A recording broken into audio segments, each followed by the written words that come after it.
These guys are ridiculous. These guys are ridiculous. Now, how about them damn Celtics? And we are back with another episode of How About Them Celtics. Sam and I are here recording on Friday, July 5th, with a bunch of Celtics stuff. We're going to go over a bunch of Celtics Summer League stuff. I'm exhausted. It's kind of late. It's 10 p.m. I was sitting here, Sam, and obviously, like, I know we do a lot of shows, but it just, like, hit me. I'm like, wow, we have a lot of stuff. We talked about Lauri last episode. I'm like, I talked to this dude way too much. I was like, I spend like hours and hours just yapping like that. And it's great. I love that we do the show, but I sat down, I was writing down the sheet. I'm like, my God, we do just talk for hours and hours and hours and hours every week. Well, where would the listeners be without us? Hey, we're your friends that you don't really know. You put us on in the car. It's like you're not driving to work by yourself. It gives you a reason not to just drive off the road as you head into maybe a job you don't like. Maybe you do like your job. Kudos to you if you like your job. Respect. But yeah, we have a fun show today. We have a little bit of Summer League updates in terms of familiar faces that'll be wearing the shitty Celtics jerseys in Vegas. We have a little bit of update on some new hires on the coaching staff. Very sad news about coaches leaving the coaching staff. We'll go through your emails, go around the league, talk about some spicy rumors going around. Happy July. This is what we have for you. We also have a very scientific Reddit post today. A little scientific theory. And then we'll have the rat list. So very fun show. Stay tuned for all of it. You can subscribe to the channel. We're here every single morning with something new. Pods Tuesday, Thursday, Sunday. Other videos in between to keep you up to speed on the Celtics. So subscribe, leave a like. We'd appreciate it. like, sorry, I'm still thinking about like how much we talk. Example, so I can see our YouTube stats all time, just YouTube. This isn't even like podcasts. I know a lot of people listen on Spotify, Apple. People have listened to us just talk on YouTube for 120,000 hours. They all right? That's the equivalent of 5,000 days. People have just like but that's a combined listenership. Everybody, yeah, everyone who's ever listened to YouTube combined. But that is 5,000. Are we alive for 5,000 days? How many? Absolutely is 5,000. Are we? One sec. Yeah, 5,000 is going to be mid-teens. 13.7 years. Yes. Wish I was 5,000 days. So people across the globe have listened to us for a combined 13 years. Anyways, like I mentioned, bunch of Summer League stuff. We'll start there. Celtics Summer League roster still isn't fully out, but we do know the current quote unquote Celtics players that will be there. Jaden Springer, Jordan Walsh will be a part of the Summer League team. In addition to that, JD Davison, Drew Peterson, the two-ways, although JD Davison might not be on a two-way. He's not officially signed to one yet. Drew Peterson is, so we don't really know the quotes. Status. Exactly. So we don't know. Nimish Keita could also be added to the group. This is all per Adam Himmelsbach of the Boston Globe. Shout out. Thank you, Adam Himmelsbach. Also, DJ McClay will be coaching the team. Shout out, DJ. Nice guy. Have talked to him a little bit briefly. For those who might not exactly know, who's DJ McClay? I don't know who that is. DJ McClay was Luka Doncic. I wrote about it. Talked to Xavier Tillman. Yes. You didn't know this? He was DJ McClay Doncic in practice. Yes. I thought you was like, yeah, he had this incredible like European career at a young age. Absolutely not. He played at Richmond, I think. Sorry, I'm getting absolutely not. That's harsh. He played at Luka Doncic in Celtics practice. I talked to Xavier Tillman about it. This is the wrong article.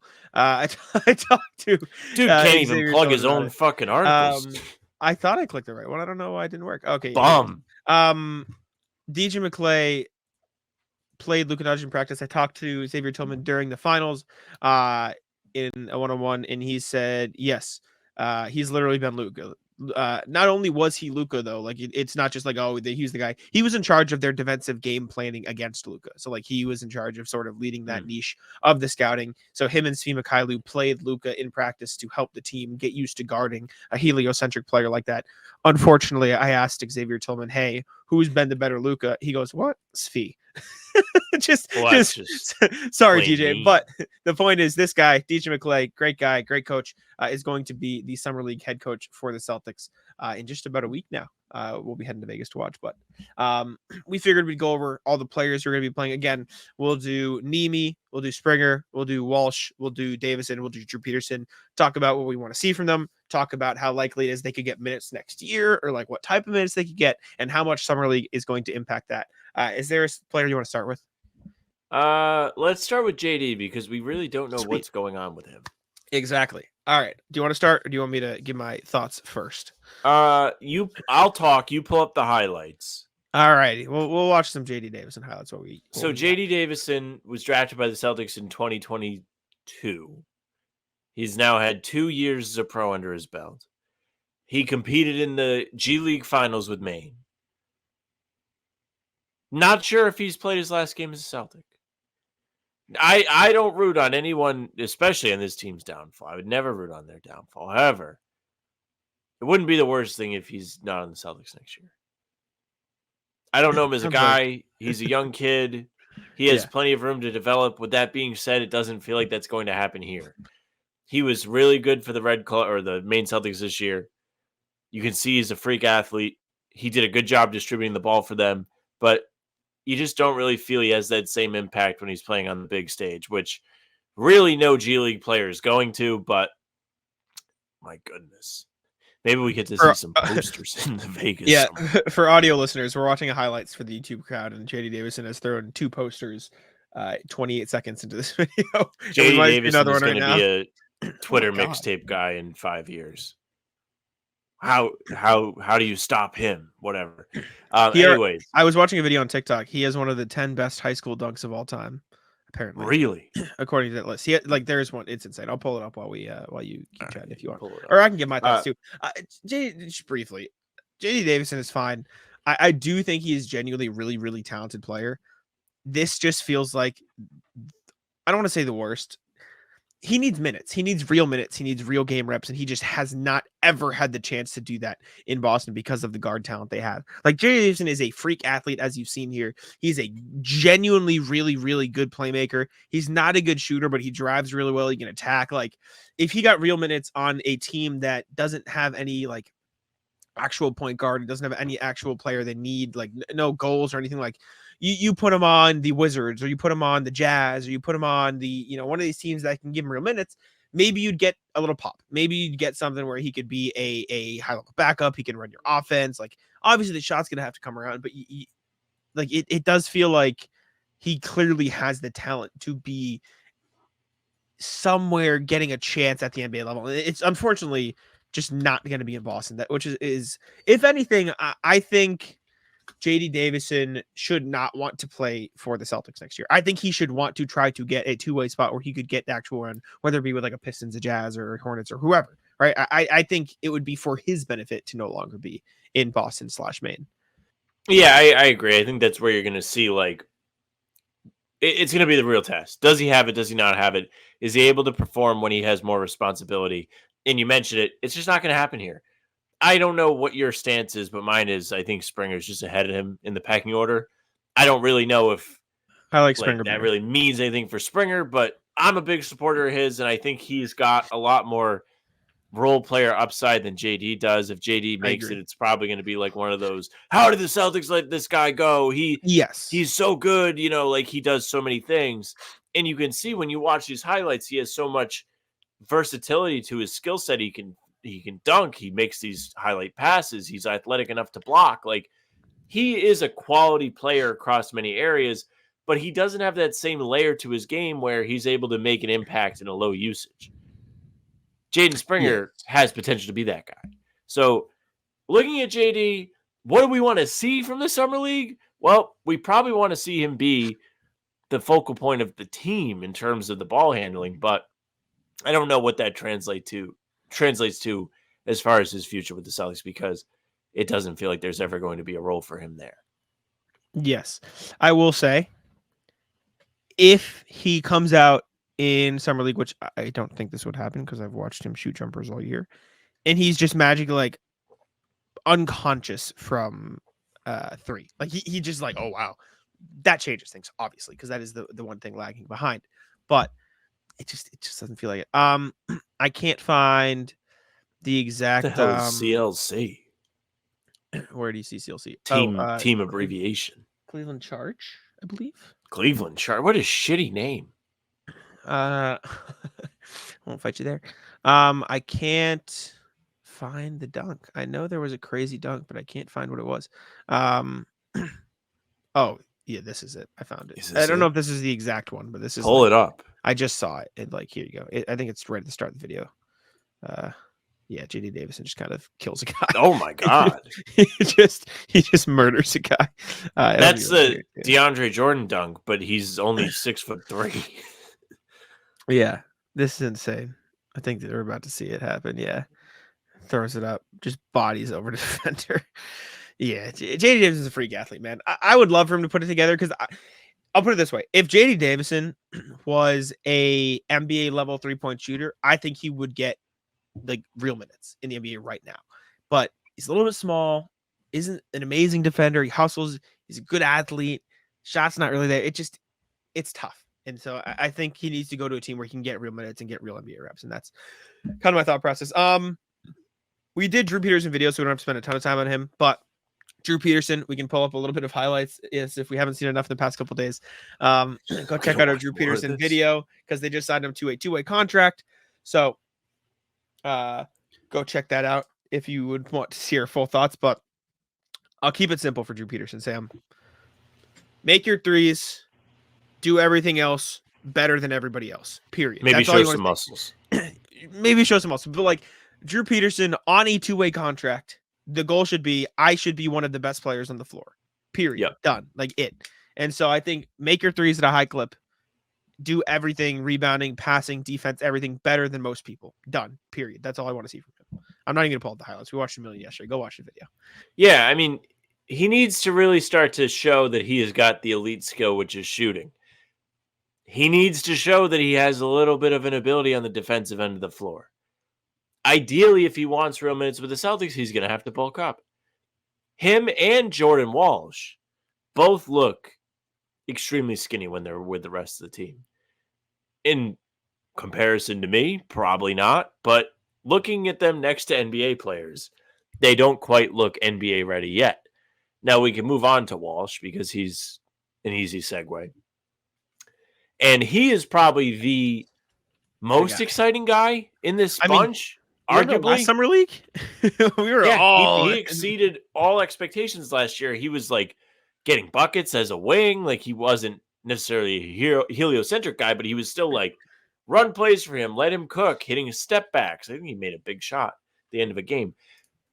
This is a big moment for Jordan Walsh. This is big for us seeing what we're going to expect from Jordan Walsh because he is now someone who has had an entire season working in the G League, working on his game, hopefully putting on a little bit of extra muscle. He should be able to be one of the best players in this summer league, especially with the top of this draft class being what it was this year. Yes. He's shown that he can drive. He's an okay 3-point shooter. Up in Maine last year, he was pretty serviceable. The real draw with him is defense. He has really long arms. He's young, and he has time to develop. Brad Stevens picked him in this 2023 draft, obviously because he sees something in him, and he sees that 3-and-D combination. And if we can see Walsh probably play a bigger role than just 3-and-D in the Summer League, but really thrive in those areas, it's something for all of us to be excited about, for sure. I want to see Jordan Walsh make it impossible for everybody else in front of him to score. I think the threes are great. Obviously, make your threes, play catch and shoot. I don't even necessarily want to take a ton of on-ball reps. I'd rather see him play in a catch and shoot role where JD Davison or Springer, whoever, can just set him up and he can knock down catch and shoot threes because that would be which he was doing in Maine. He was doing it in Maine. He's doing that right here in this video we're watching if you're on YouTube. But the biggest thing for me is obviously he's skinny frame, small frame. I want to see him every single guard and wing that gets in front of him and he's in a one-on-one situation with clamps. Done. Not going to get past him. Get him positioned well. Show some of the defense. Show the wingspan. Show everything. Like be a complete pest. Be the best defender in Summer League. That should be Jordan Walsh's goal for Summer League. Do they give out all team in Summer League? They do all team. They don't do all like defense and MVP. I think they do Nice. MVP in all teams. But I think Jordan Walsh's goal and what Celtics fans should want to see or him strive for, be the best defender in Summer League. Period. Done. Like it. That's what you want to see. Threes go in would obviously do some other things would be cool. be the best defender in Summer League, period. Like, that's what they should want from Jordan Walsh. PrizePicks is America's #1 daily fantasy sports app with over 5 million active users. PrizePicks is the easiest and most exciting way to play daily fantasy sports. Unlike other apps on PrizePicks, it's just you against the numbers. All you do is pick more or less on 2 to 6 player stat projections and watch the winnings roll in. Get in on the daily action with your friends and become part of the PrizePicks community. If you're looking for promotions, PrizePicks has got you covered every single week. From lowering select player stats projections on Tuesdays to help your lineup hit, or getting your entry fees back if you have a losing lineup on Fridays. PrizePicks is available in more than 30 states across the country, including California, Texas, and Georgia. Sam and I use PrizePicks all season long. You guys saw it before all of the pregame shows, but now it's the offseason, so we got to find some other things. Take a look at the Red Sox. Jarren Duran. Never know. He's been pretty good. Might as well take a look at his hits. You look at Caitlin Clark, the WNBA. You look at Alyssa Thomas, the WNBA, the Connecticut Sun, right there. The points. More or less? Who knows? They're pretty good this year. Download the PrizePicks app today and use code CLNS for a first deposit match up to $100. That's code CLNS on PrizePicks for a deposit match up to $100. Pick more, pick less. It's that easy. He has the ability, and like I kind of started the whole pitch with this. The draft class this year has some talented players, but it doesn't quite have the same star power as a lot of other draft classes do.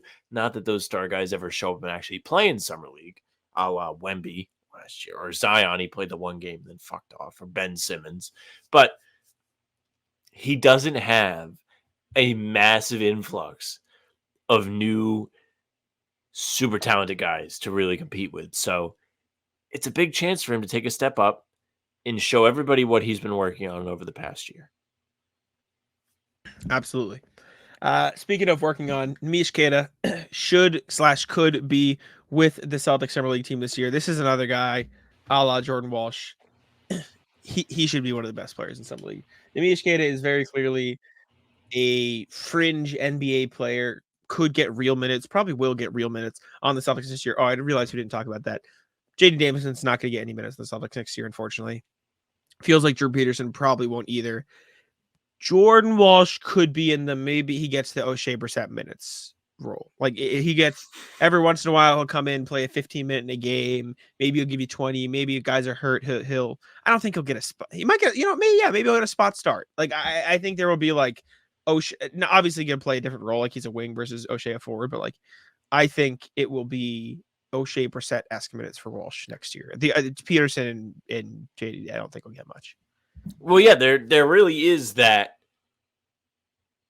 opening now for Jordan Walsh. Like, he's got an opportunity to earn a pseudo rotation spot. Now that O'Shea is essentially all but left this team, all the word on the streets are telling me.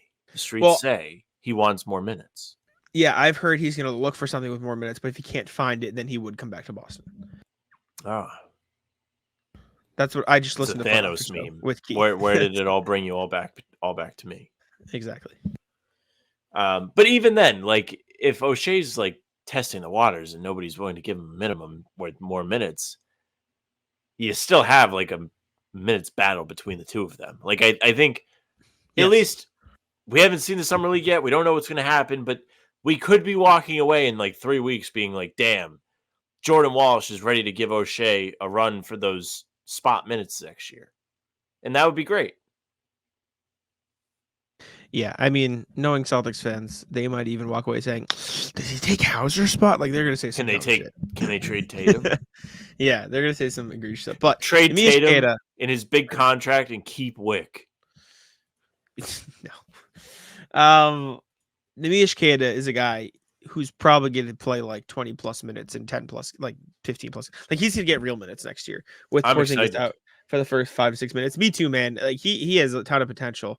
Obviously just felt like last year he was still getting very used to being in the right place, playing in Celtics system, positioning, all that stuff as we see him if you're watching into stat padding. But it feels like as he learns and as he grows, like they're going to need him to play real minutes next year. And he has the potential to be the best backup big on the Celtics. I think right now in this current moment, it's probably Tillman, Cornette, then Queta. But I like you talk potential, size, quickness, all that stuff. Like Queta has the potential to be number one of that group. It's just a matter of if he can get the positioning down. Summer League, just like Jordan Walsh, dominate defensively. Be the best interior defender in Summer League. Send away every single shot. Get every single rebound. Hustle your ass off for DJ McClay. Biggest thing for me, though, past that, need to see the touch around the rim improve. Need to not foul. Those two right there. 1, 2. Touch around the rim, improve, defend without fouling. Because the touch has been questionable, as you've seen with his million offensive rebounds. Got to make those shots if you're playing for the Celtics at the NBA level. Yeah, and you really have to make them in Summer League when you're not exactly playing against the best competition. I'm super excited to see Nimi play. One thing I think we might see from Nimi, I'm not necessarily like looking for it. I don't really care whether or not we do see it. I think we might get to see a couple 3-point shots from him in this Summer League.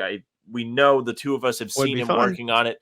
He has a decent looking jumper. Like, he looks like someone who could potentially evolve into a sporadic 3-point shooter where every once in a while he's in the corner kind of doing what Baines used to do and catch and shoot those. But you're right, Jack. Number 1 and number 2, disciplined defense underneath the basket. We just saw a nice block from him there, and finishing around the rim. If you're playing against Summer League guys, you have to finish, especially if the Celtics are going to trust him with Porzingis out, eating up extra minutes in the early months of the season. You have to prove you're a reliable guy, because if you don't, you may just get left a little bit more than you should, and then drives become a lot more difficult for the rest of the gang. And for what it's worth, anytime I've seen Nimi play in the G League, aside from the championship game when he was ill, he has been a dominant finisher. So I think we should be pretty intrigued by what we're going to see in the Summer League, because he's going to be playing against similar competition. I want to see some dominant Nimi ball. He's super fun to watch. I mean, these highlights are awesome. This was a tremendous showing in the first game of the finals. You're muted. I said, I mean, he's just huge. He's just a massive human being. And he has some athleticism to him, too. He does. Like, if he can get up there, he can play with the right point guard. Like I said, all the potential, all the physical skills, all the physical tools to be the best backup center on the Celtics. Just got to put together positioning-wise, touch-wise, defending without fouling-wise. Big things, very big things that people don't necessarily notice because they see the super cool rebounds. Well, and 7 feet, of course, it's big things. Dumbass. Yeah. Thanks. But yeah, I think he'll obviously, play real minutes for the Celtics next year. I can't believe this wasn't the G League game I went to this year. I went to the next one. It's tough for you, brother. Last guy, Jaden Springer of the group that we're talking about today. You heard the Avery Bradley comps immediately when he joined the Celtics. I think those are the ones that have stuck with me the most. Pain in the ass defensively. I sound like a broken record. That's what you want to see from him. But like, that's it. Like, if you're going to defend at a high level in the NBA, you need to do it in Summer League for sure. And so if they can do that in Summer League, that leaves me at least a glimmer of hope that they can do it at the NBA level. Other thing, hit your threes. Got to hit the threes for Jaden Springer. Like, that's going to be a huge thing for him. I know I see him working with Tyler Lashbrook at it all the time. Before games, they play a game where he's got to make 3 in a row or 3 out of 4. And if he misses more than one, he just says, okay, go sit. And he just sits down for like 20 seconds, like just sits on the bench with the other coaches. Like, he's in timeout. And then he goes, all right, come back. Like, if he doesn't get 3 out of 4, he's going to go sit. And it was very funny to watch because Jaden Springer just be sitting there like laughing, like, fuck, just all pissed at himself. Jaden Springer's cool though. Also, like I said with Tillman, just super nice guy. Like, I went up to him at media day and I go, "Hey, what's up? How are you doing?" He just seemed genuinely happy that somebody wanted to talk to him for something. I was like, "Yeah, what's up, man?" And so like I talked to him, Get him on for the a pod. little. Yeah. Tell you, we a should. Little story. We should both see if we can get to media day this year, like the big one. Just see what we can do. That's not how media day works. We would not be What do able you to mean? get anybody in the pod. We wouldn't get like, players. Yeah, no. It's just press conferences. But yeah. Jaden Springer. Looking forward to Jaden Springer. 3-point shots, defense, dominate Summer League in those 2 areas. I'll be feeling good. Not something I think is going to be important for him playing up in Boston, but little interested to see how well he does in the pick and roll. He has a really good pick and roll offensive skill set, meaning he's going to make those middies off the screen. He just is. Like, you have to defend him off of the screen. We've seen him warming up, Jack. We've seen him actually get in games and be able to make these free throw line elbowish jumpers. That's going to be something he's really good at in this Summer League showcase. Like you mentioned, the threes are something he needs to work on. He's not quite there yet, but I love the way he plays defense. He's an exciting player for me to watch. I like his athleticism. I like his energy. And I'm hoping when he's in these games in Vegas, he's bringing that same intensity to the floor. And if he is, it feels like the Celtics are going to be a very tough team to beat. This is a very good roster. Like, that's a really gritty Yes. steal. He was in the right place. He had a good know-how. Nice little explosive dunk on the other end. And I think the Avery Bradley comps are very good. And it's a reason why I'm excited about him, because even in today's NBA, I think a player like Avery Bradley could be an asset on a winning team. Bradley could shoot the three. He could play defense. He had a little bit of ball handling and decision-making ability to him. If you can develop Springer, he's really going to help you down the line as Drew Holiday ages out, as Derek White ages out, even though he's on the younger side. He's far younger than Holiday. He's still not going to be the player he once was eventually. Everybody, Father Time gets him. So if Springer sticks around and you really work on him, he can become a solid Celtic down the line. Yeah, it feels like Celtics have done a good job of throwing darts at players who could potentially fit for them eventually. Springer is one of the guys. He's only 21. He doesn't turn 22 till September, so he'll be 22 for all of next season, but very young is the point. As for minutes next year, it's tough to see him getting a lot of regular rotation minutes. Correct. When they added him at the trade deadline, Brad did say something along the lines of we added the guys who we think could play right now in the playoffs and will help down the line. So maybe from that perspective, realistically thinking about it, do they start to load manage Drew Holiday a little bit next year? Maybe. He's 34. It's not like he's as young as he once was. They already won a title, and not that they obviously want to do it again, but it does take a little bit of that pressure off. And so I'm not saying they should coast through the regular season, but if they don't win 64 games again, I'm not going to bitch and moan. You know what I'm saying? We know what they can do in the playoffs. I'll pick up the slack. Get there healthy. And if anything, not saying rest Drew Holiday, but if Drew Holiday doesn't play back-to-backs like Al Horford, open up some Pritchard minutes, open up Springer minutes, get him some rotation stuff. Maybe he gets the Svi spot minutes this year. Maybe it is, instead of Svi Mikhail, it is, Jaden Springer will play here and there, 7 minutes here, 8 minutes there, and you'll see what that looks like. I like Jaden Springer a lot. He's probably the guy I am second most intrigued to watch in Summer League. Behind who? Jordan Walsh? Nemish Queta. I want to see Queta. Really? I'd put Walsh third. I don't know. I feel like with Walsh, what the outline is. Good defense, 3-point shots. That's what it's going to be. I'm curious to see what Springer can do. And then Nemi's just fucking huge. That's just going to be fun. But I think I am most intrigued with Springer because, I've said it on all the free agency stuff. I think guard is a position that people are neglecting a little bit in terms of what the Celtics could need down the line, because they've got Pritchard, but Holiday's not getting any younger. And then once Holiday retires, you're going to have, I guess you can play a little bigger and start Hauser, but you're going to need guard depth eventually, in my opinion. And so I think Springer's intriguing. I just like him as a prospect. So anyways, I think that about does it for the Summer League stuff. Next thing from Adam Himmelsbach again. Coaches, this isn't actually there is some new news. So Sam Cassell is going to jump into Charles Lee's spot as the head assistant in Boston.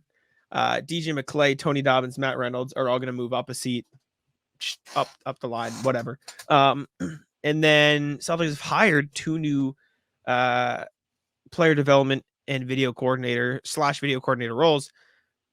Sham God Jr. And Deshaun Butler are going to join the team. Shamgod played for Missoula at Fairmont State and later coached with him there. He spent this past season as assistant with the Delaware Bluecoats. And then Butler played with Missoula at West Virginia. This is all per Adam Himmelsbach. Thank you again. Shout out Adam. Had a lengthy career overseas before getting into coaching. Was an assistant at West Virginia this past season. And yeah, so new coaches, new faces on the Celtics in Shamgod Jr. and Deshaun Butler. While you talk, I'm going to pull up some of their highlights just because I think that'd be fun too. Showed Providence. God Senior played there. It's good to see the guys that were around last year, around years before, kind of move up a little bit. Glad to see Sam Cassell get promoted from within. It really shows some good loyalty to the coaching staff that Boston already has. It's nice to see him back. I know there were rumors that he was going to go to Milwaukee to join Doc as an assistant, or perhaps take that Lakers job. Glad none of those things happened. I think Cassell was a big part of some of the. Oh, All right. Or try this again, comment section. Everyone comment I don't know, fireworks down below. Comment something stupid. So Sam is like really confused when he comes back because he can't hear me right now because he lagged out. But yeah, go comment something funny. So he's very confused. Go comment, fireworks. Anyways, Hey, gang, let me tell you a little something about Game Time. Now that the NBA season has come to a close, you got to get yourself out to an MLB game this summer. You want to go to Fenway, you want to go to your local park. Game Time is going to get you there. They are an authorized ticket marketplace of Major League Baseball, which makes tickets easy to get. Prices on Game Time app actually go down the closer it gets to first pitch. Who doesn't love using it? I sure do. I used my Game Time app to get my dad tickets for Father's Day, and I got a fantastic deal. It's so easy to use. Again, you can get those last-minute deals. They have flash deals and zone deals. It's easy. You can take a look at your seats on the app to see what the view is going to be like before you get there. You don't want to get stuck behind a pole. I'll tell you, that happened to me once. It was not fun. Again, last-minute deals are fantastic on Game Time. You can save up to 60% off buying those last-minute tickets for sports, concerts, comedy, theater, and more. Download the Game Time app, create an account, use code CLNS for $20 off your first purchase. Terms apply. Again, create an account and redeem code CLNS for $20 off. Download Game Time today. Last-minute tickets, lowest price, guaranteed. God Shamgar Jr. was at IUPUI for a little bit. It is funny though, because if God Shamgar Jr. was with the Celtics this past season, his dad's with the Mavericks. So you're stealing a little bit. Maybe you saw what his dad's doing in Dallas. I was like, I want some of that. I can't find any of Junior's highlights because when I type in God Shamgar Jr. highlights, it's just all God Shamgar highlights. But Deshaun Butler highlights, I wonder if I can find any of that. Sure, you'll find some deep NCAA tournament games. No, but I found Deshaun Butler knee injury. Oh no. Don't need to pull that up. That's the first thing that comes up. Disaster. I wonder if Joe was on the court. I don't think I see him. Poor guy. Anyways, okay, yeah. He had a buzzer beater. Deshaun Butler banks game-winning 3 to send West Virginia University to semis. It's like OG Sports Center. Look at this. Check this out, chat. You remember these graphics? Oh, baby. Yes. Bill Clinton. It's Bill Clinton at the game. Man. Denzel. Look at this quality. Look what we're getting here. Okay, we don't need to watch the whole thing. It was just come on. What are we here for? Okay, here we go. 51-51 is crazy. Is that Lance Stevenson? It sure is. It's Lance Stevenson. Deshaun Butler. Oh no.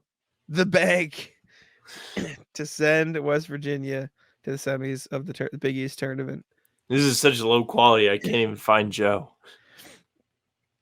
Excuse me. Yeah, no idea. He had 15 and 6 in this game. Deshaun Shout Butler out. did. Excuse me. Beast. Yeah, but he's gonna coach the Celtics, come and hang out with his former teammate, him, God Shamgar, and then like I mentioned, per Himmelsbach, McClay, Dobbins, and Matt Reynolds all essentially moving up a seat. I do wonder who will jump to the front of the bench now that Charles Lee is gone, though, because there will be a spot up there. If I had to guess, Craig Lucianat, maybe him. Maybe they bring somebody else in. But Craig's, I think, has seniority on the back row, if I am doing my math correct. However, speaking of the back row, Jermaine Bucknor is leaving the Celtics. Jermaine Bucknor, excuse me, and Blaine Miller, excuse me, of the G League Maine Celtics. He's with the team once the G League season ended. Both are going to Charlotte with Charles Lee. I'm very sad. I was I love Buck. Like, me and Buck became pretty good friends. He always came up to me and the other like behind the bench people. It was very nice. Genuinely, like, I know I say this a lot, like I've said about Springer, probably the nicest guy in the entire organization, Jermaine Bucknor. Like just the nicest human you'll ever meet in your life. Always kind, always funny, always hanging out, just always fucking with people, like messing around with the players, like they're having fun. Like him and Tillman, like from the moment Tillman got there, were just battling and fucking around. Like Crayon after hands. What'd you say? Crayon hands. Crayon hands. Exactly. After the finals, after the press conferences, Buck was just like out on the court, like saying it, went up to him, said hello. And obviously this is like the biggest moment of his life, probably like winning a championship, whatever. Yours and too? Yeah, it was sick. You What are guys you sharing kidding? your best moment ever? But I was talking to him like, it was me and Noah went over like, hey, congratulations. And he just like took the time. He just goes, nah, I don't think you understand how much we appreciate like the work you guys do. Like, it's awesome. Thank you. And we're like, bro, you like, he just won an NBA championship. And it was like, yeah, you guys are awesome. I'm like, motherfucker, you're awesome. What do you mean? Like, you just won a title. Like, genuinely, like the nice person. As soon as I saw Buck in the video, of Charles Lee like working in Charlotte, I texted Noah and I was like, Noah, look at the yellow penny. She goes, no, fuck. Because love Buck, man. Buck's awesome. Sucks that he's gone. Celtics lost like genuinely an awesome person. I wrote a whole feature on Buck for Celtics blog about he was like a god in Germany. Like, he is just the greatest player in an organization's history over there, which is insane. He had like meetings with the mayor because of how impactful he was. It's insane. It's an insane story. Go read it. Just if you type in Jermaine Bucknor in Google, I think it's like the first thing that comes up. So go type it in. You can see it. It's German league legend to something else. Boston Celtics assistant coach. But yeah, losing Buck, losing Blaine Miller. Blaine Miller, also awesome guy. I didn't get the chance to know him as well because he was with the G League the whole year, but no one knows him well. He's awesome. Celtics losing 2 good coaches. Shout out Buck, man. I love Buck so much. I'm so sad. I'm like genuinely really, really sad. Yeah, I mean, you can understand the sadness, but ultimately, hopefully, it leads to good success for both those guys. Coach Miller, I remember being there after they lost that G League final, and he was gutted. He loved those guys, and it really kind of spoke to me as to what kind of person he was. Like, I did a whole article about, G League Celtics lose the title, but they really were winners anyway because it felt like a lot of improvement within the team happened throughout that season. And that wouldn't happen without Coach Miller. He was there all the time working with those guys, encouraging them. And he was taking questions from everybody. Like, I really didn't have anything to say to those guys because I felt bad. That was the first time I'd ever been to a game as a press guy when it was actually a loss. I'm not used to that with the Celtics team. So I didn't know how to behave. I was like, I'll just observe. I'll film the stuff so I have it for later. But no, he really cared about the work that everybody that was there was doing. So I really respected that about him, and I wish the both of them luck. And Charlotte, I did hear from beyond you that Buck is awesome. So can confirm. I also don't know for sure, but in the Hornets official thing, it lists him as an assistant coach, not a player development coach. So it looks like maybe he got a promotion in the general like landscape of NBA jobs. So shout out Buck, man. I'm so happy for him. I'm gonna mark it on the calendar. Like, I cannot wait for the Hornets to come to Boston now, just so I can see Jermaine Bucknor. Like, you're the only person. No, not at all. Like, you don't understand how much people love this. Corrales has talked about it, how much I love this guy. Noah's like everyone, like, just genuinely like, the coolest motherfucking guy on the planet. Shout out Buck. I'm genuinely really sad that he's gone. Also, have the videos going around of like, oh, Derek White trick shot, whatever? Do you remember those? So Derek White every single practice did a trick shot with the coaches. Like, they just all did trick shots. Jermaine Bucknor just always won. He just always like, here, let me pull this up. Every time there was a trick shot, almost every time it was just, Buck wins. Like, just Buck's gonna make it. So here we go. Ready? So this trick shot on this day in Cleveland was, what was it? It was, you have to go over the rim, bounce it, and then has to go in. It has to, right? It has to bounce back. Yep. So Buck goes, and it's just bang. And context, everyone was trying this trick shot for like 15 minutes. Buck had been trying for like 5 minutes at this point. He like came over halfway through and just made it. There's this one where this is another one where he had just come over. This one was you have to bounce one in and then make it. And on his like whatever try, bang bang, easy. Who would win in a trick shot contest, Buck or Marcus Smart? Buck. That's like a dream matchup. Buck's he was like unnecessarily good at the trick shots. Yeah, shout out Buck. I'm really sad. All right, email time. A reminder, as always, you guys can email us at hbtcpod@gmail.com with your thoughts. We read the emails on every single podcast, full-length podcast 3 times a week. Let's see what y'all have to say. If I stop getting a pop-up ad from Grammarly, I can click on it. One email today, just RJ hanging out with us. Shout out RJ. With the good news, a bit of history. Evening, folks. What an incredible 2 days of the Celtics doing the right things. I never knew free agent signings could have an afterglow. I got to thinking about the last time the Celtics won a championship in 2008. Do you recall that a lot of folks thought the Big Three would be good, but might not win it their first year? True fact. And it wasn't the yammering chatterheads we have now, but veteran reporters who were skeptical about how quickly an important team could coalesce into a title team. That threw me off. The next season, much of the championship squad returned with only Cassell, Brown, Pollard, and Posey moving on. They posted a 62-20 regular season record, but lost in the second round to the Orlando Magic and Dwight Howard because they were unable to close without KG. In 2010, while Tony Allen, Eddie House, and Glenn Davis remained for their championship roster, their minutes dwindled to nothing as the finals ground to 7 games. The spark from 2008 was flickering and finally snuffed out when Danny traded Kendrick Perkins away the following season.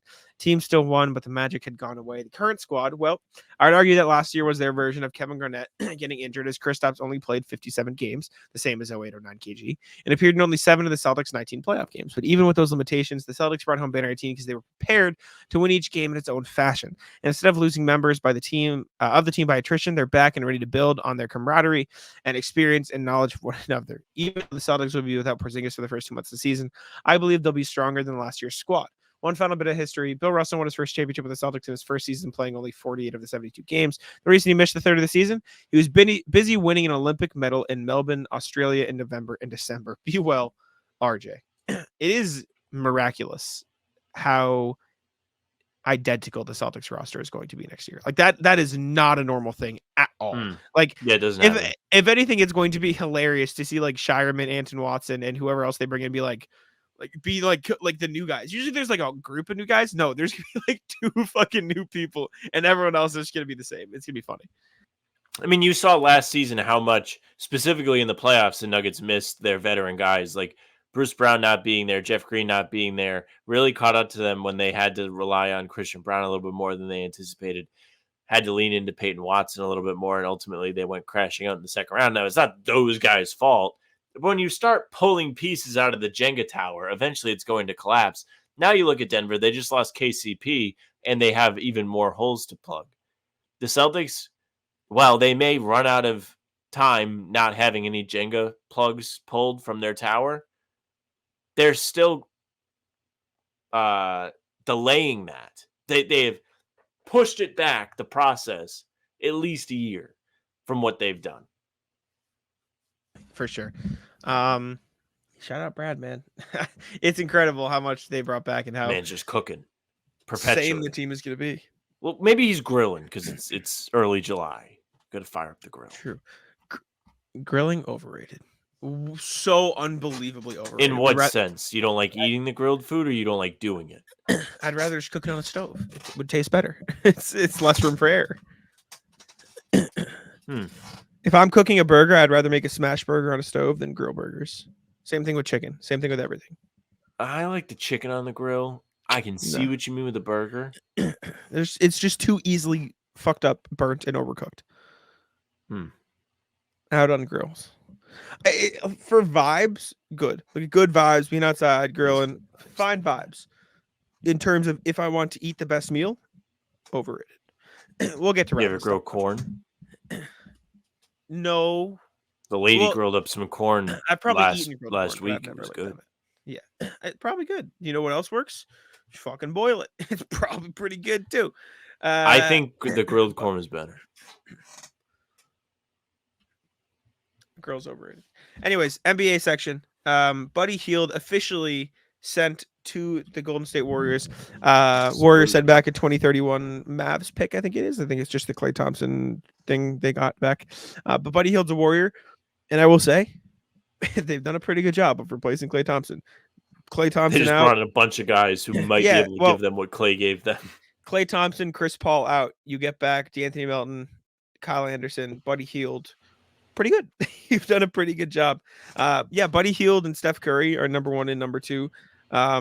Steph first, obviously, by like 100, and then Buddy Hield second in total 3s and 8 over the last 5 seasons. Like, if there was a team Buddy Hield would probably be good on, Warriors and shoot a bunch of threes. Like, probably gonna be good for him. I think this Warriors team's gonna be pretty good. I think they'll probably hover around the play-in, barring a substantial developmental jump from Podziemski and/or Kuminga. But they've done a good job replacing the talent they lost in Clay, and Buddy Hield's a part of that. I saw a meme of the Lamborghini at the trailer park, and someone was like, Steph, yeah. Warriors. Yeah. Yeah, I mean, they're doing the best they can. I feel like when you have situations like this, it usually goes worse than you think it's going to go. Probably. Like, just thinking back, of course, the first example I think of is like Celtics related, but like Ray Allen leaves, they bring in Jason Terry, and like team's just not quite what it used to be. KD leaves the Warriors, they bring in D'Lo, team kind of sucks. Like, they're trying to plug holes, and I understand that this time they're doing it more based on fit. Like, they brought in guys that shoot. D'Anthony Melton's a pretty good two-way guy, but ultimately those guys are going to lack the chemistry that Clay had with Steph Curry, with Draymond, with other players that have been there for substantial amounts of time. It's going to take time to rebuild that. We just talked about how important the continuity is on this successful Celtics team. Well, the Warriors are starting a little bit in the hole in that respect, but it doesn't mean they can't be good. I just am more like skeptical of what we're going to see from Golden State this year. They could be good. Like, Pods could really be the guy that is ultimately the Clay replacement that we're kind Pods of is pitching really Buddy good. Hield and pitching Melton to be. Kyle Anderson is a winning player too. He played a really good role for the Timberwolves this year when everybody was crowning them NBA champions 2 rounds in the playoffs. So there is no denying that these are solid moves from the Warriors, but do I think it's going to fill the void and prevent the inevitable collapse? Not really, but Buddy Hield W said he picked the Golden State Warriors over the Lakers because he wanted to compete. Oh, really? Win. Yeah. Where'd you see that? He had a choice to join the Lakers. I saw it on Reddit. I forget where it was sourced from, but it was an official like statement, quote, whatever. Let me see if I can find it. Interesting. I wonder why. I don't get that. I think I'd rather, for Buddy Hield, I might rather be on the Lakers. Interesting. Yeah, I mean, he's been connected to the Lakers for years. Like, remember when they were like, let's go get Russ instead? No, yeah. I mean, he was literally traded to the Lakers, and then it didn't go through. Cool.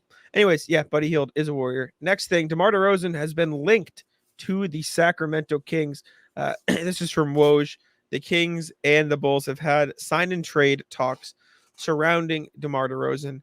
DeRozan is officially moving on from Chicago in no scenario of resigning. Chicago is not willing to take on large salaries and potential deals, so a third team has to be involved. Now, I don't know what the third team would be. I'm not going to get into the weeds of like, who could be the third team, what could happen, et cetera, et cetera. Yeah. DeRozan's fit on the Kings, I'm in. I don't hate it. I think it makes sense. You can get him in there as a probably secondary scoring option. Sabonis doesn't really have to focus as much at scoring as he can with rebounding, playmaking, all that other stuff he does really, really fucking well. And then DeRozan come in, be a bucket for them when he needs to be, play solid defense, and that's about it. Hopefully knock down his open threes. And I mean, if you're rolling out a lineup of, let's say Devin Carter gets to start, I don't know if he will, but like I'm just gonna plug him in. De'Aaron Fox, Devin Carter, DeRozan, Keegan Murray, Sabonis. That's a pretty good team. That's a pretty damn good team. So I like the fit. I think for as much as I crap on players like DeMar DeRozan and Brendan Ingram, they fit well in the right scenarios. And I mean, we're talking about a guy 24, 4, and 5 last year on 48-33. If the Kings can get him for pretty much nothing in a sign and trade, that's a damn good job. So yeah, it'd probably be like Harrison Barnes, another thing. But at that point, like DeRozan's an upgrade for whatever they got going on is the point. Like I think it's a good fit, even though he's old, 34, going to be 35 for all of next season. Not the Bulls player we thought was going to end up with Sacramento. No, but I almost like this better because it lines up with is De'Aaron Fox going to resign, et cetera, et cetera. Not going to be a long term. Right. Actually, a sign and trade would have to be at least a 3-year deal. So keep that in mind. They would have to sign him to a 3-year contract. Yeah, I mean, if you're Sacramento, you kind of have to do this with the Fox decision looming over the franchise's head, because how often as the Kings do you get a player like Fox to be on your team through the draft? Not very often. So if he's kind of indecisive whether or not he wants to be on your team going forward, you probably do what you can to appease him.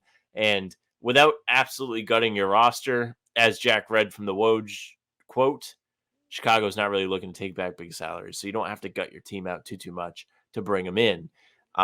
With that being said, Barnes is probably not going to be there, who has been a integral part of their team ever since they kind of resurfaced as I don't want to say contender, but a legitimate playoff piece of the Western competent Conference. basketball team. Yes, a competitive Yes. team. But DeRozan will fill that void, and he gives you a little bit more of the bucket-getting style that Barnes kind of had when he left the Warriors. Like, he went to Dallas, and he was doing pretty good work as a semi-primary guy.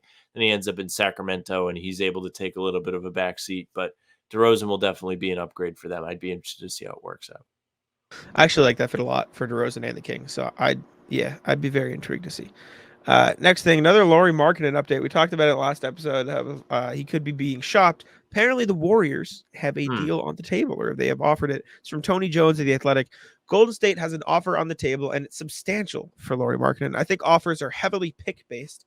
What complicates it is the Warriors only have 2 unprotected picks plus the protected first rounder. Other reports say that Miami is also. Oh, this is just you. Other reports say Miami's also interested in Markkanen. Miami's interest makes sense. I think the Warriors would be so fun. You'd have to imagine be just like Wiggins those 3 picks, and probably not enough to get the Jazz to bite. Maybe you have to throw in a Moses Moody. Maybe you have to throw in whatever. I mean, if you could roll out Steph Curry, Brandon Podziemski, we'll say Kuminga, Green, Markkanen, and then you run Green at the center. That's a huge, really good lineup. Like Curry, Podziemski, Markkanen, Kuminga, Draymond. That is fun. That is really good. That's probably a playoff team in the Western Conference. The issue is Markkanen's going to be a free agent after this year. Any team that trades for him probably needs to be like, okay, Lauri, you're going to resign, right? You're going to be back, right? Or else you're taking a huge risk.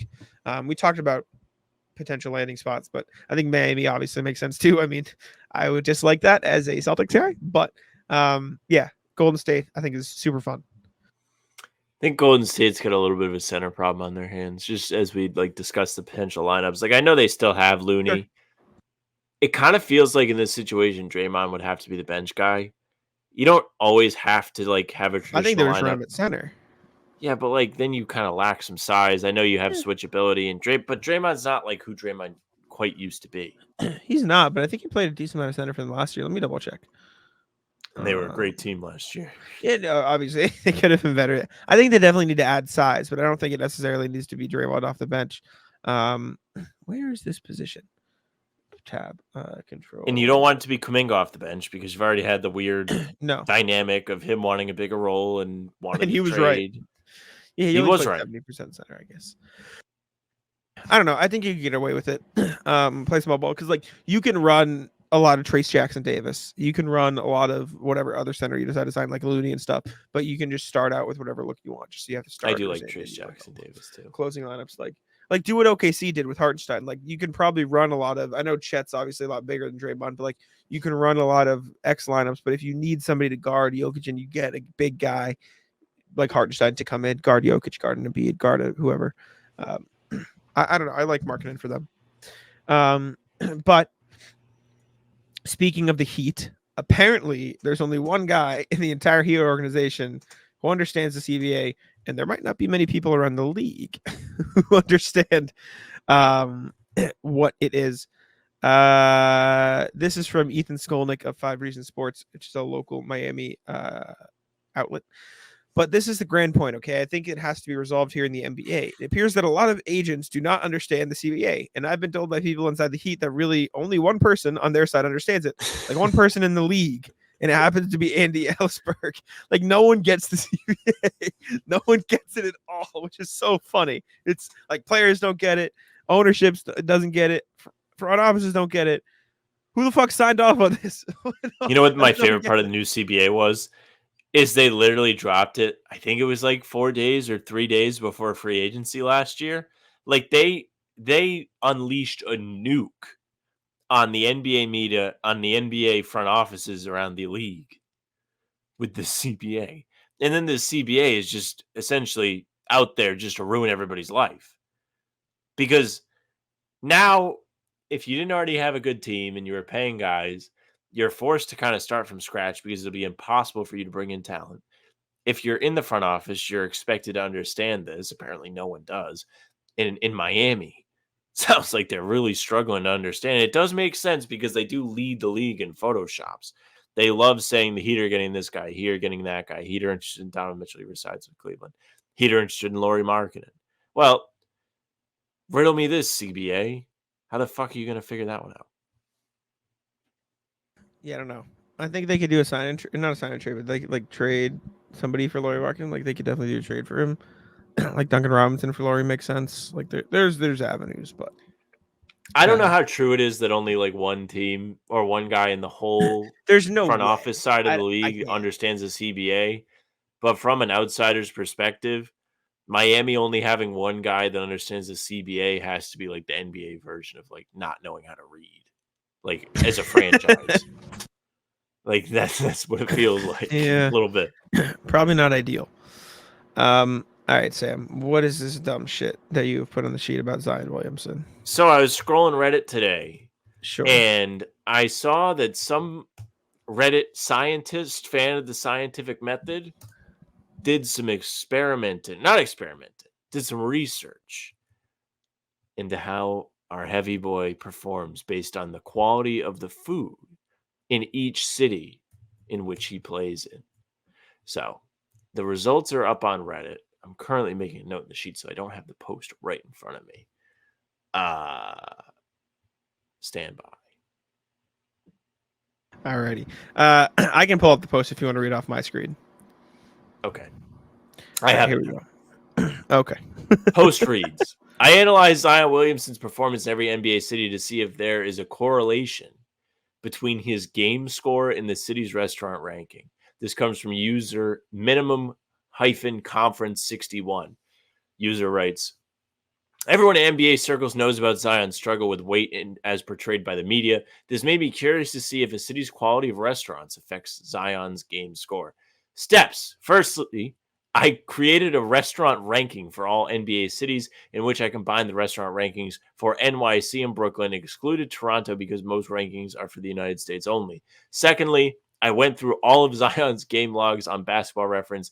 Then I entered all the away games into a Google spreadsheet with the location of the away cities and the game score for that given game. Thirdly, the user entered every city's restaurant ranking alongside its location and game score for whichever games were played in that city. Then finally, they created a scatter plot for each of Zion's season, which included an away game with the city's restaurant ranking and Zion's game score in that game. The conclusion of the experiment, the research in over 4 years of Zion games in which he has a significant injury that keeps him out. Hold on. This is written very strange. Stand by. So, I'm going to read this word for word. In conclusion, over Zion 4 years of playing games in the NBA, in seasons in which he has a significant injury that keeps him out more than 50% of the season, there is a correlation between the city having better restaurants and Zion playing better, and vice versa. But in years which Zion plays over 75% of the game, so when he's healthy, there is no significant correlation either way. So when you have Slim Zion, basically, is what this user has found. Like we saw this season where he got bullied so bad after coming out in that semifinal in Vegas out of shape. He got himself into shape. And when he plays over 75% of the games, it doesn't matter so much. Hey, you know what this fucking tells me? When he's not hurt for a lot of games, he probably plays better. No fucking shit. This is no duh. This he did the I whole don't think research. that's what this says. In games that he doesn't like. It's basically saying, I don't know. It reads to me in years he plays over 75% of the game. There's no correlation. Probably just means he's more consistent. Probably just means he's more consistent when he is healthy the whole time. It is a really weird variable to also, keep aside. The charts, if there is a correlation, I just looked at them. You're reaching. It is. Don't say me. I didn't make the post. I know, but this person, look at these charts. Look at these charts. 1920 restaurant rating good. His game score is worse. This is like a 10 game sample, and he's a rookie. I'm not. You know what I'm saying? Like, sure. This one, bro. Look at this chart. Are you seeing this? There's am nothing seeing here. it. This is all completely like all over the place. It looks like the sky when there's And look no at clouds this. out there at night. Look at this. Maybe I guess because like these two were bad, but like in the this is nothing. Look at this here. This is nothing. This is absolutely nothing. This guy, you know what this is? This guy wasted a lot of his time. This is absolutely nothing. There is zero correlation. Nothing. Look at how flat almost all of these lines are. Look at all these lines. They go like maybe 15 degrees. Brother, you wasted your time. Get a job. Touch grass. Get a job is sorry. mean. I'm sorry. That's so bad. I wouldn't wish that on anybody. Bro, this dude. No, listen. No, Listen to this.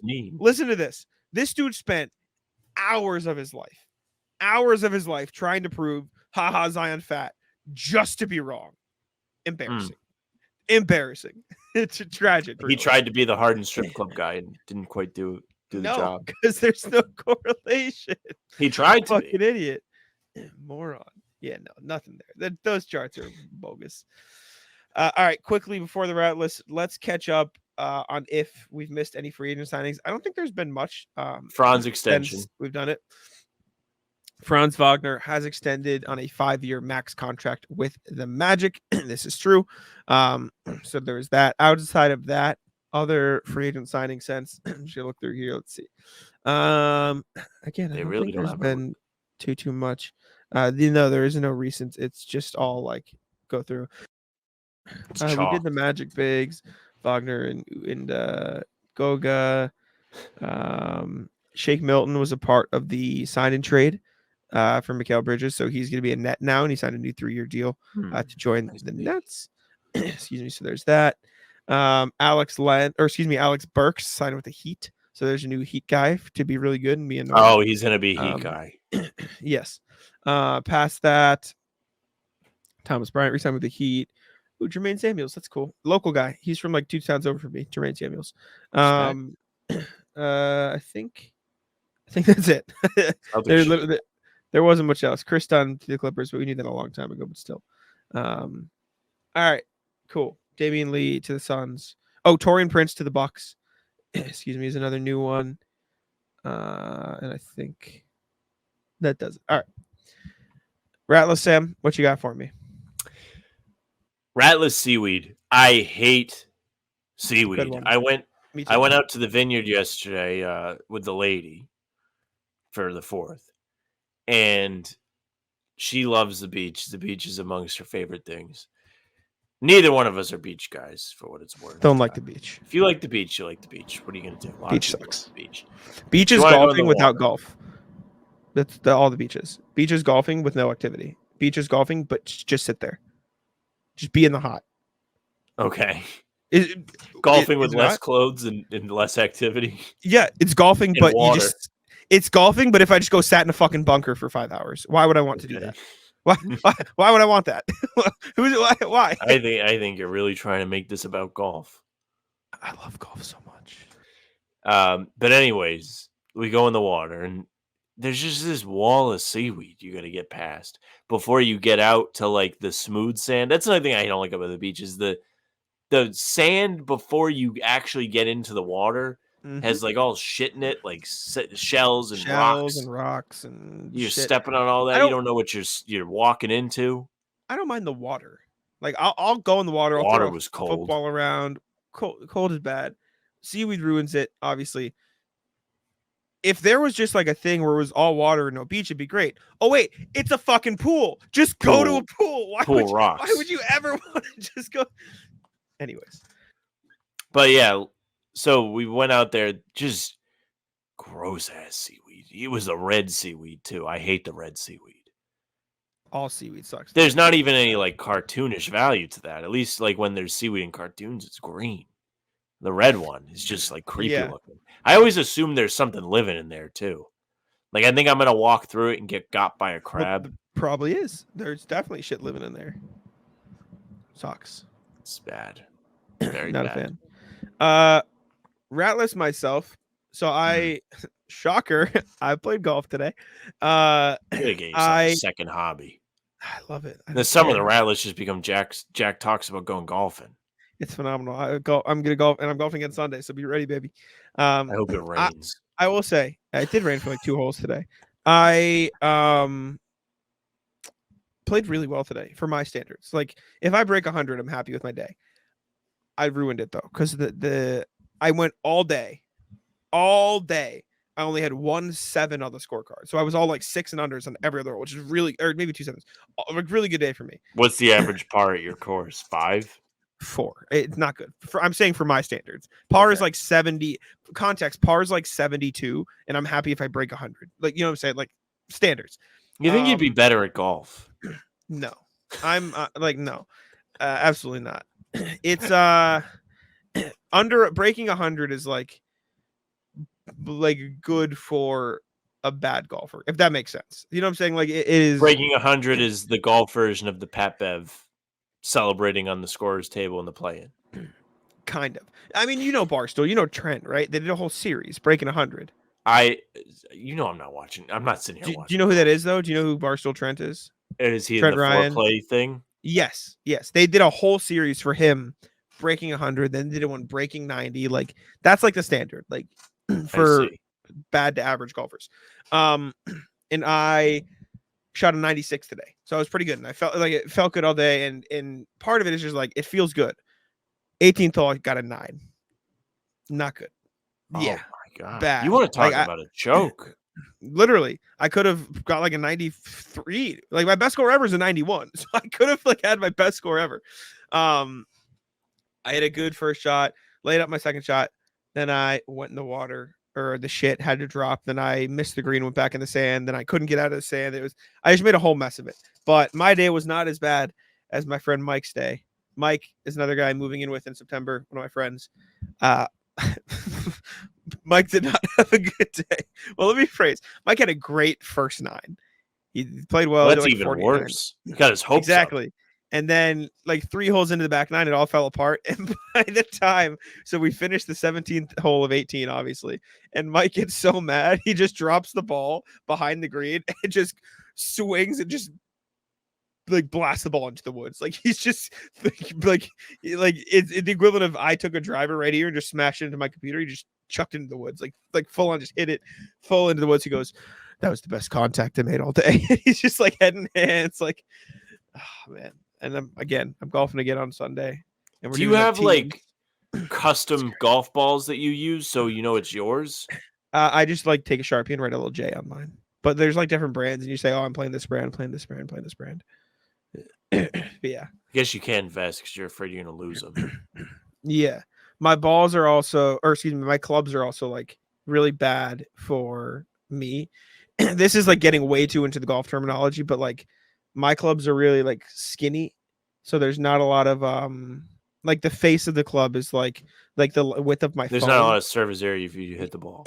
No, not even. It's like the width of it is a blade, whatever. So there's not a lot of forgiveness. Like there's clubs that are like have like a little back on it, so it's like a fatter club. So there's more forgiveness, there's more leniency. But mine are really old and they were gifted to me. So like I'm not like the point of a blade is so you can control it better and like put spin on it and shit. I can't fucking spin the ball. That's just like useless to me. But I need new clubs, and I'm not ponying up new clubs. New golf clubs are expensive.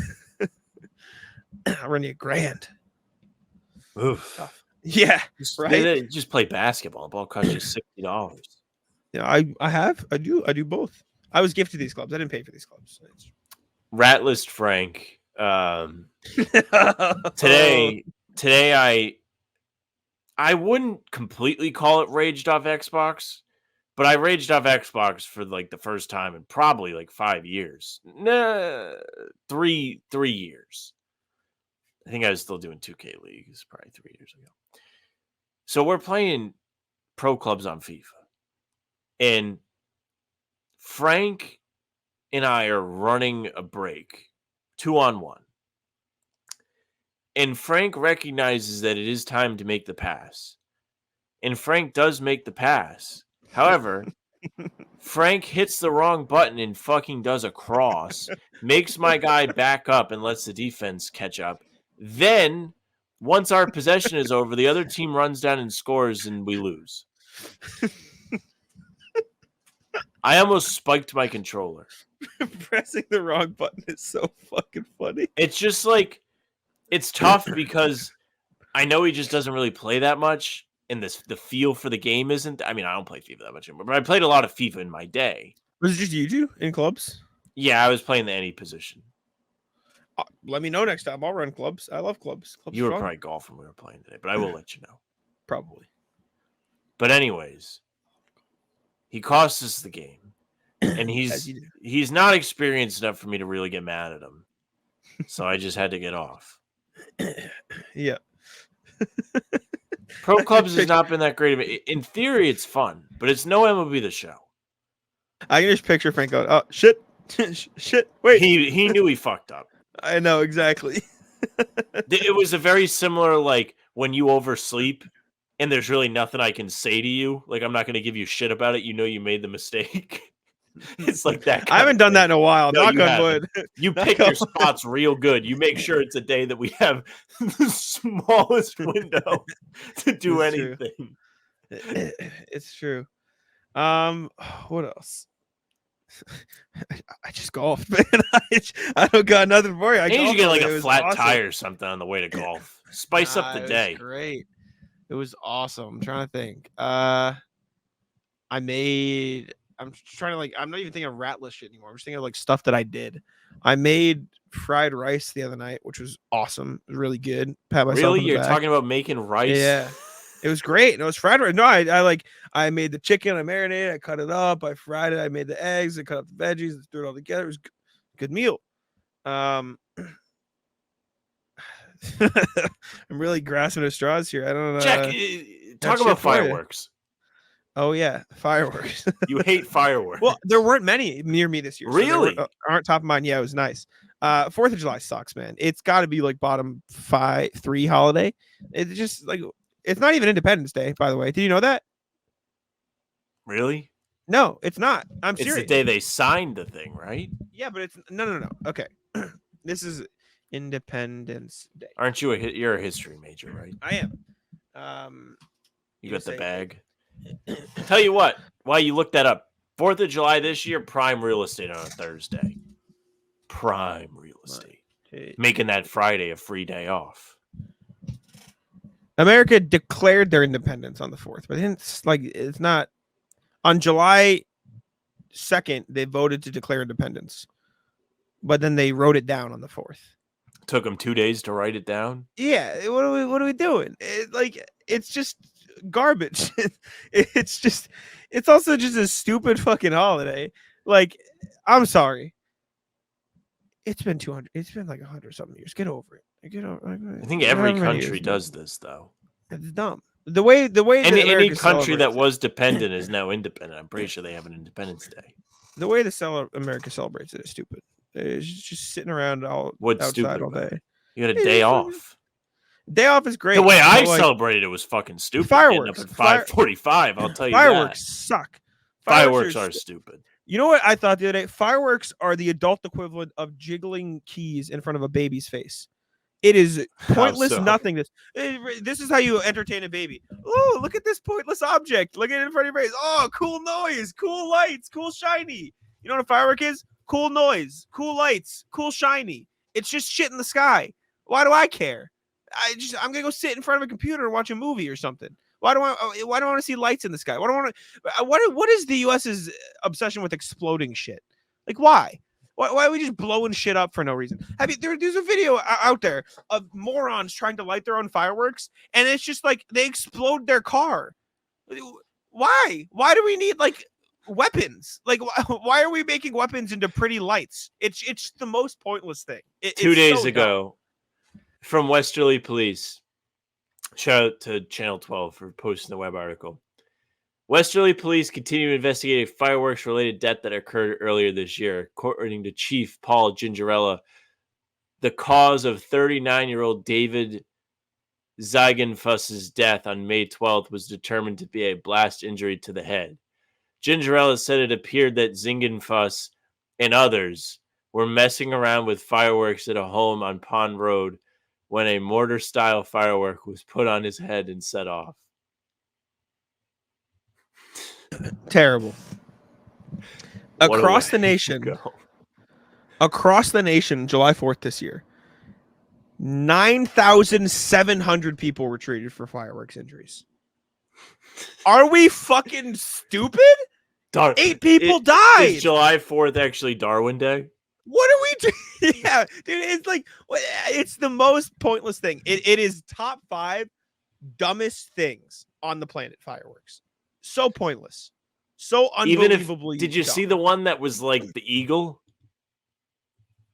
Those are a little better because it's like a point. Just exploding shit in random colors is one thing. Like making like pretty cool stuff in the sky. Like I guess you get it a little bit like making shapes. Like it's something. You know where else you can see it? In a fucking TV show. But 19% of the 10K eye injuries, 22% face, head, and ears, 35% hand injuries, 11% lower extremities. What do you gotta do to get injured on your legs by a firework? You fucking morons.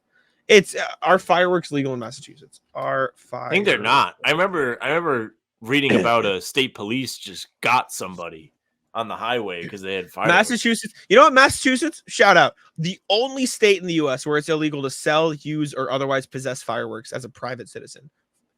Respect. And guess what? People still fucking They do still it. do it. Assholes. It's definitely better here than other states, though. You're right. I get it. It wasn't on the top of mind because I didn't hear fireworks. Much. I heard them a little bit last night, but they're so. You know what the best is when they shoot them off during the day. The best part. I mean, got nothing going on. You can't even see them.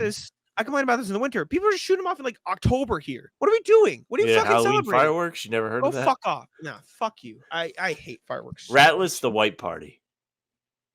Stupid fucking shit. The white shirt I party. see all the stupid pictures on my timeline. I don't know that much about Michael Rubin. He seems like a little weird to me. He's got all these famous people hanging out with Grant him. was there again? Yeah, Grant's there. There's a picture of Michael Rubin with Drake, and Drake looks like he's like 90 essentially years old. a raisin version of Drake where the life has been sucked out of him. Then you got the Kendrick video, which is all anybody could talk about on Twitter. Very good. It was good. Also, fun video. I like it a lot.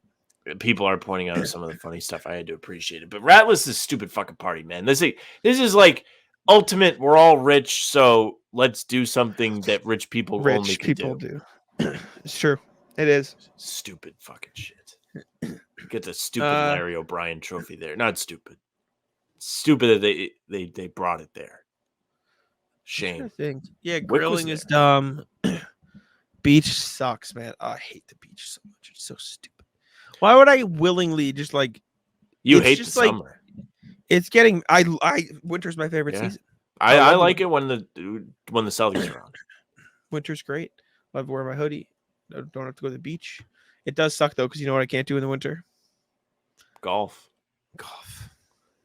Oh. The sun got me a little bit yesterday. I got sunburn, maybe the highest up on my legs that I've ever gotten. Really? Because I was sitting in the chair, in my shorts are. I mean, my legs are tan because I'm running. But sure, I looked like one of those fucking Neapolitan ice creams. I got my tan, my sunburn, then my pasty ass fucking white upper thighs. I was perfectly done yesterday. I've got a motherfucker of a farmer's tan right now. Let me see if it. You do have it. You should have seen one of these guys. We were walking back to the ferry yesterday. He looked like he just had a t-shirt on. Oh, it's bad. It's so bad. That is tough. See, I don't think I really have it that bad. A little bit. It's like a blend. Fine. Yeah. I got a little sunburn up here. Right up on my collars. I just have farmer's tan. Oh my god, it's on my neck too. It's so bad. It looks like a ghost. Yeah, I'm very pale. I was at my friend's. The brightness of your skin made me think of this story I heard from my friends. They were talking about, I don't know if they were at a birthday party or 4th of July party, some shit, and I don't think it was this year. Somebody just like lit off a flashbang in the party. What the fuck? Yeah, my friend Joe was like, yeah, all I could see was white and I couldn't hear anything for like 35 seconds. I thought I was dead. I was I actually probably would think I was dead too. That's insane. It is insane. That's like the deathly equivalent of a firework. No, that's how it came up. I think we were talking about fireworks. That's crazy. Ratless Grace. Grace went out or hung out with her friends 4th of July. Got drunk, as you do, whatever. That's not the point. Point is, she comes, like, I have to drive Henry to work this morning because he doesn't have a car. And my parents, or my mom and my stepdad were on the Cape for 4th of July. They go every year, right? 2-day thing, whatever. And Henry has to go to work at like 7:30. Now, if you know Henry me, was working today? Yeah, Henry had to work today. Tough. New guy. If you have listened to the show for a while, you know, not really a morning person. Not me. Not about it. No, you are not. So I did up 7:30, but my sister was like, "Can you drive me home from this party?" I'm like, "Sure, whatever." I don't think she knew that I had to be up to drive Henry to work. But it gets to like 1 a.m. I'm like, "Hey, Grace, when you come home?" She goes, "I don't know." I'm like, "Okay." I have to drive Henry. She goes, "Okay." And then it gets to like 1:40, like almost 2. And she goes, "Never mind. Someone's here sober. They can drive me home." I'm like, "Are you fucking kidding me? Brother?" and then she gets home 2:15. Jack! I'm like, no. Bro. I'm like secondhand mad. Yeah, I'm like half asleep in bed. I'm like, bro. And I do the thing where I like give half-hearted responses, like get the hint. And her boyfriend's like, "All right, we're done." Like get the hint. I'm like, shout out Zach. I'm not actually mad at her just because I know she'll get mad if she hears me actually ratless her, but fuck you, Grace. I'll say it. I'm mad. That's some bullshit. Yeah. I was displeased. If you're better than me, I would just say take an Uber. Not my problem. That's lame. I'm not gonna make her Uber. Yeah, it's lame until you're getting 5 hours of sleep. It's all right. I'll live. Yeah, Sleep I don't guy. got anything else. You got anything else? No. All right. We can wrap there then. Appreciate y'all for tuning in. Make sure to leave a like, subscribe to How About Them Celtics. Follow us on audio platforms too, and leave us a review on Apple. I haven't asked in a while. I know you ask in the intros and outros and sometimes and shit, but like, just please, we just reiterate, No please leave us a asking. review. Yeah, it would be cool. We haven't had a new review since like April, so if you listen on Apple, go leave a review. Thank you very much. Just write like, hey, just write hi, say hi. Anyways, all the same, take it out. Yeah, thank you very much for listening and watching. Make sure you subscribe to the channel, hit the bell so you don't miss any of our daily uploads. These full pods are coming Tuesday, Thursday, and Sunday, but don't you worry. The days in between, we still have Celtics content coming for you. And if you hit the bell, you won't miss any of it. We also will have streams on the channel. Talking C's will make a return probably once a week in the summer. Probably try and get you a round table every week or two. It's tough. People are busy in the summer, but it's fun to do streams. Streams are a ton of fun. We don't get to do them as much when there's no basketball. Leave a like, subscribe, comment. We appreciate it. Like Jack said, go on the streaming services because we are there. Spotify and Apple will have all of our pods and game recaps when they happen. And if you follow us, they'll go right to your feed. So leave a 5-star review. We would appreciate it. Email us, hbtcpod@gmail.com. You saw RJ getting on the fun today. You can get in on it too. All you have to do, fill in that subject line, fill out the body. Send us your thoughts on the Celtics. Send us your rat list. We would love to have some community of rat lists. That'd be a ton of fun. You can find us on socials at How About Them C's, Twitter, Instagram, TikTok, Facebook is the name of the podcast. Our streams are there. They're on Twitter and they're on YouTube.